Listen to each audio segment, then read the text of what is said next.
प्यारे मित्रों एवं प्यारे बच्चों, आज हम लोग पढ़ेंगे सेना का भारतीयकरण। सेना का भारतीयकरण ईस्ट इंडिया कंपनी के प्रारंभ से ही अंग्रेजों ने भारतीयों की भर्ती को अपनी आवश्यकताओं को ध्यान में रखकर किया, लेकिन 1857 की क्रांति के बाद सेना में भारतीयों की संख्या में भारी कटौती की गई। मित्रों, ये बात सत्य है, अंग्रेज जब भारत में आए थे अपनी ज़रूरत के मुताबिक ही उन्होंने भारतीयों की भर्ती की, न कि भारतीयों पर दया करने के लिए। उनको जितनी आवश्यकता थी सिर्फ उतना ही उन्होंने भारतीयों की भर्ती की थी अपने ज़रूरत के अनुसार। ठीक, लेकिन 1857 की क्रांति के बाद सेना में भारतीयों की संख्या में भारी कटौती की गई और प्रथम विश्व युद्ध की आवश्यकता को देखते हुए पुनः भारी संख्या में भारतीयों की भर्ती प्रारंभ की गई। क्योंकि कहते हैं ना, एक तरफ अगर नदी है तो दूसरी तरफ खाई है। तो ऐसी स्थिति में अंग्रेजों के पास बिल्कुल मजबूरी थी कि वो भारतीयों को भर्ती करें। थोड़ा सा ये झूठ वूठ बोल के छल बल कपट में माहिर तो थे ही अंग्रेज। उन्होंने बताया कि आपको हम आज़ादी दे देंगे, हम ये जीत जाएंगे, ताकि भारतीय जो है ये विद्रोह वगैरह करने की हिम्मत ना करे, क्योंकि हथियार तो वैसे भी वही दिए थे अंग्रेज बाहर लड़ने के लिए, अच्छे अच्छे हथियार। ठीक, अब यहाँ पर देख सकते हैं जहाँ पर कटौती की गई वहीं पर प्रथम विश्व युद्ध की आवश्यकता थी, या उनका आतंक था प्रथम विश्व युद्ध में हिटलर का, जिसके कारण भारतीयों को पुनः जो है भर्ती किया गया। और युद्ध के बाद बदलती परिस्थितियों के कारण सेनाओं का भारतीयकरण करना भी आवश्यक हो गया। अब भारतीयकरण में इन्होंने किया क्या? पहला नंबर, 8 यूनिट योजना। पहला नंबर जो किया, 8 यूनिट योजना। अब इसमें देख सकते हैं कि जो ये 8 यूनिटें थी, इन सबका अधिकारी इन्होंने भारतीयों को बनाया। भारतीयों को ऑफिसर बनाने की प्रक्रिया की घोषणा 1923 में हो गई थी और कमांडर इन चीफ लॉर्ड रालिंगटन द्वारा, ठीक है, और 1926 तक 1923 में भारतीयों को अफसर बनाने की घोषणा लॉर्ड रालिंगटन के द्वारा हो चुकी थी और 1926 तक 8 यूनिटों के जो अधिकारी जो थे वो भारतीयों को बनाया गया था, जो कि किंग कमीशन प्राप्त अधिकारी कहा जाता था। उन्होंने किंग कमीशन का मतलब क्या होता था कि यहाँ से कुछ उच्च योग्य सैनिकों को भेजा जाता था सेंडहर्स्ट कॉलेज ब्रिटेन, वहाँ पर अधिकारी का प्रशिक्षण प्राप्त करके आते थे, तो उन्हें जो है अधिकारी के रूप में भर्ती कर लिया जाता था। उन्हें ही कहा जाता था कि ये किंग कमीशन प्राप्त अधिकारी हैं। ठीक, कहाँ जाते थे? सेंडहर्स्ट कॉलेज ब्रिटेन में जाते थे पढ़ने के लिए, ट्रेनिंग करने के लिए, वहाँ से ट्रेनिंग प्राप्त करके आते थे, तो उन्हीं को किंग कमीशन प्राप्त करना कहा जाए, चाहे किंग कमीशन प्राप्त अधिकारी कहा जाए। ठीक है, वही है। अब इसमें देख सकते हैं जिन यूनिटों के कमांडर सेनापति या अधिकारी भारतीय थे वो इस प्रकार हैं। पैदल सेना में 4/19 हैदराबाद रेजिमेंट, 5वीं रॉयल बटालियन या 5वीं मराठा लाइट इन्फेंट्री, 1/7वीं राजपूत रेजिमेंट, 1/14वीं Punjab regiment, 2/1 Punjab regiment, 2/1 Madras regiment. ठीक है, ये तो हो गए जो है पैदल सैनिक, थल सैनिक। अगला है घुड़सवार सेना में 7वीं लाइट कैवेलरी और 16वीं लाइट कैवेलरी, इन सब के अधिकारी जो है भारतीयों को बनाया गया। किंग कमीशन क्या है एक बार हम आपको अभी बता चुके हैं, लेकिन इसका एक बार फिर से इसको थोड़ा विस्तार में जान लीजिए। ब्रिटेन के सेंडहर्स्ट कॉलेज में अधिकारी प्रशिक्षण प्राप्त सैनिक वापस आने के बाद भारतीय सेना में अफसर इनको बनाया जाता था। इन्हीं ट्रेनिंग प्राप्त सैनिकों को अफसर बनाने के बाद किंग कमीशन प्राप्त अफसर कहा जाता था। अंग्रेज भारतीयों का चुनाव करके ट्रेनिंग हेतु ब्रिटेन भेजते थे। 1922 में देहरादून में प्रिंस ऑफ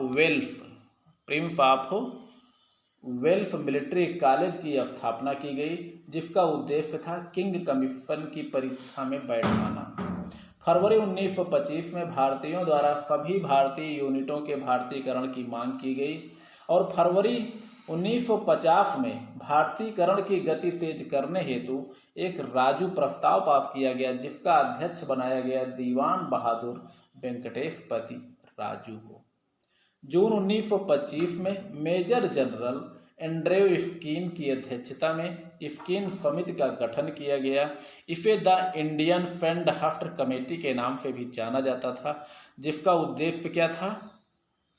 भारतीयों को किंग कमीशन में वृद्धि करना, अर्थात भारतीयों को अधिकारी ज़्यादा बनाने की प्रक्रिया, भारत में सैनिक कॉलेज की स्थापना, 8 यूनिट योजना को समाप्त करके भारतीय सेना की सभी इकाइयों में अधिकारियों की जगह प्रदान की जाए। यानी केवल 8 यूनिटों में ही नहीं, जो भी भारतीय सेना की यूनिटें हैं सभी में अधिकारी भारतीयों को बनाया जाए। ठीक, किंग कमीशन में भारतीयों को 10 से बढ़ाकर संख्या 20 किया जाए। 1928 में किंग कमीशन हेतु 20 भारतीयों को चुना जाने लगा। 1931 में गोलमेज सम्मेलन में इंग्लैंड में भारतीय प्रतिनिधि थे महात्मा गांधी, तेज बहादुर सप्रू, पंडित मदन मोहन मालवीय। इस सम्मेलन में गांधी जी ने क्या कहा था? जिस देश में अपनी सेना एवं नीति निर्धारण अपने हाथ में ना होकर किसी बाहरी के हाथ में हो, उससे पूर्ण निष्ठा से कर्तव्य निर्वाह की आशा नहीं की जा सकती। इस सम्मेलन में भारतीय सेना का नियंत्रण भारतीयों के हाथ में तथा ब्रिटिश सेना को भारत से वापस बुलाने की बात कही गई। 1932 में देहरादून का मिलिट्री कॉलेज भारतीय सैन्य एकेडमी का रूप धारण कर लिया था। मित्रों, ये सैन्य एकेडमी देहरादून आज भी सैन्य एकेडमी के रूप में मौजूद है, जिसमें 60 अभ्यर्थियों को 18 महीने के प्रशिक्षण की व्यवस्था की गई। उस समय की बात है, मान लीजिए आज तो इंडियन मिलिट्री एकेडमी देहरादून में मौजूद ही है। 1933 में भारत में सुरक्षा संबंधी जिम्मेदारी निर्धारित करने हेतु गैफ ट्रिब्यूनल समिति का गठन किया गया और 1936 में भारत के कमांडर इन चीफ अकिनलेक की अध्यक्षता में भारतीय सेना के आधुनिकीकरण एवं हथियारों के नवीनीकरण हेतु अकिनलेक कमेटी का गठन किया गया। अब आगे देखते हैं द्वितीय विश्व युद्ध तथा सेना का भारतीयकरण। जैसा कि हम लोग जानते हैं, द्वितीय विश्व युद्ध 1939 में प्रारंभ होकर 1945 तक चला था। द्वितीय विश्व युद्ध के प्रारंभ में सेना में अधिकारियों की कमी को पूरा करने के लिए कमीशन के प्रशिक्षण की अवधि 6 माह कर दी गई। 1939 में युद्ध के प्रारंभ में सेना में भारतीय अफसर 396 थे, जो 1942 में 8,340 हो गए। 3 ही वर्षों में कई गुना बढ़ गए, 30 गुना, क्या 30, लगभग 30-25 गुना बढ़ गए। अब देख सकते हैं, अक्टूबर 1939 में कुल भारतीय सेना थी 3,52,213, अस्थायी भारतीय सेना 2,05,038, ब्रिटिश सेना 63,469 और भारतीय रियासतों की जो सेना थी वो थी 83,706। सितंबर 1945 में भारतीय सेना 26,45,017, ब्रिटिश सेना 2,40,615, वर्मा सेना 21,633 हो गई। जनवरी 1944 में भारतीय सेना 23,62,156, भारतीय सेना जिसमें भारतीय कितने थे 18,29,350, ब्रिटिश सेना जो थी 1,75,323, सहायक सेना 17,687, अनियमित सेना 29,091, भारतीय रियासतों की जो सेना थी वो 89,098 हो गई थी। और इस समय तक भारतीय अफसरों की संख्या में जो वृद्धि हुई थी वो 10 गुना की हुई थी। नौसेना में 1939 में जहां 314 अफसर एवं 2,854 सैनिक थे, वहीं पर जनवरी 1944 में 2,382 अफसर तथा 25,274 सैनिक हो गए। 1945 तक भारतीय नौसेना की स्थिति क्या थी? भारतीय जहाज, भारी जहाज या स्लूप ये संख्या में 5 थे, सर्वे शिप 1 थी। ये नौसेना की स्थिति हो गई। और द्वितीय विश्व युद्ध की समाप्ति पर कुल अफसर सहित भारतीय नौसेना हो गई थी 30,478, यानी 30,478 कुल भारतीय सैनिक हो गए थे द्वितीय विश्व युद्ध की समाप्ति पर। मित्रों, आज भी हमारे यहाँ जो नौसैनिक हैं उनकी संख्या 60-70 हज़ार से अधिक नहीं है।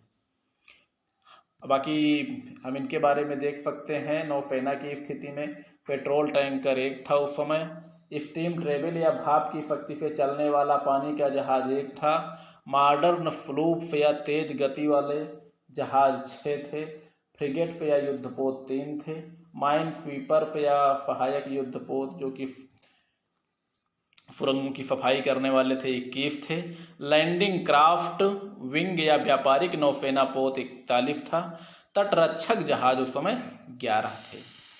चलिए वायुसेना की स्थिति क्या थी। प्रथम विश्व युद्ध के बाद भारतीयों की मांग और क्या हो गई वायुसेना के रूप में कि वायुसेना में भी भारतीयों को कमीशन ऑफिसर बनाया जाए। यह प्रथम विश्व युद्ध से ही प्रारंभ हो गया था।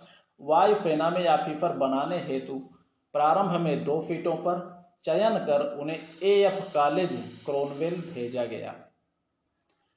कहने का मतलब जहां थल सेना में अधिकारी बनाने के लिए सेंडहर्स्ट कॉलेज भेजा जाता था, वहीं एयरफोर्स का अधिकारी बनाने के लिए AF कॉलेज क्रोनवेल भेजा जाने लगा। 1928 में भारतीय वायुसेना के विस्तार का निर्णय लिया गया। 1931 में भारतीयकरण हेतु भारतीय वायुसेना अधिनियम पारित किया गया। 1939 तक भारतीय वायुसेना के विस्तार हेतु ट्रेनिंग सेंटर की आवश्यकता पड़ी। 1942 में निम्न ट्रेनिंग सेंटर खोले गए: air landing school Nai Delhi, signal school Mumbai, code and cypher school, general reconnaissance school, fighter reconnaissance operation training unit, disciplinary school for junior commissioned officers, parachute packing school, royal air force regiment training school, army operation section. 1942 के अंत तक royal air force में 1097 अधिकारी तथा 6593 सैनिक थे और जुलाई 1945 में इंडियन एयरफोर्स में तथा रॉयल एयरफोर्स की कुल संख्या मिलाकर 2,07,632 तक पहुंच गई थी। ठीक है मित्रों, तो इसको हम यहीं पर समाप्त करते हैं। आगे हम लोग पढ़ेंगे अंतिम यूनिट 8। ठीक है, चलिए तब तक पढ़िए लिखिए, मस्त रहिए, खुश रहिए।